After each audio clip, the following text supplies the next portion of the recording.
Morning आमच्या दुसरबीड येथील प्रल्हाद घुगे काका तालुका सिंदखेडा जिल्हा बुलढाणा येथील रहिवासी आहे. काकांना आजार होता. यांना गुडघ्यामध्ये खूप त्रास होता. चालता येत नव्हतं, उठता बसता येत नव्हतं, संडास लघवी सर्व जागेवर होतं. यांनी जालन्याचे खूप दवाखाने करून थकले होते आणि यांची अशी चर्चा झाली की यांचं काही खरं नाही, पण देवानं ह्या अमृत ज्यूसमुळे वाचवलेलं आहे. यांचे हे मुलगा आहे, यांचं नाव आहे उत्तम घुगे भाऊ. यांची माझी भेट झाली, चर्चा झाली आणि मी यांना अमृत ज्यूस आणि बूस्टर कॅप्सूल दिली. आज देवाच्या कृपेने हे चालायला लागलेले आहे.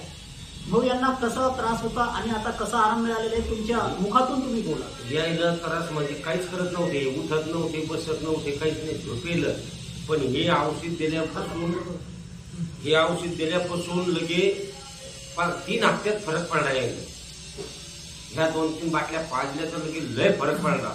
तर हे चालू लागले आपण मग त्यानं. जे खूप दवाखाने करून थकलेले आहेत त्यांनी एक वेळ अवश्य अमृत ज्यूस घेऊन बघा. शरीरात आपल्या काचेच्या ग्लासमध्ये घ्यावं लागते, कोमट पाण्यामध्ये. आपल्या शरीरात जाऊन आपल्या शरीरातले जे टॉक्सिन आहे, आपण जे आज केमिकलचं अन्न पाणी खातोय, गोळ्या खाऊन जे टॉक्सिन पोटामध्ये जमा झालेले असते, ते टॉक्सिन ते युरिन लॅट्रिनद्वारे पहिले डिटॉक्स करते आणि नंतर आपल्याला protein, vitamin, fibre, B12, B6 हे निर्मिती करते. जगण्यासाठी जे पोषक तत्व आपल्याला लागतात ते पोषक तत्व, ती ताकद हे निर्मिती करते आणि माणसाची प्रतिकार शक्ती वाढवून माणूस चांगला होतो. आमच्या कंपनीचे मालक CMD साहेब मधुकर जाधव साहेब यांचे मी मनापासून आभार मानेन.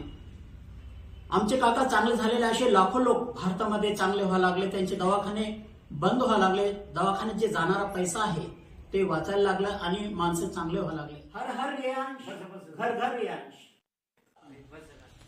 चला चल थोडं मागे तुम्ही. मग निध्याने इथलं मात्र 10 जिल्ह्यात धाडतील दे. चालतात नाही. ओके.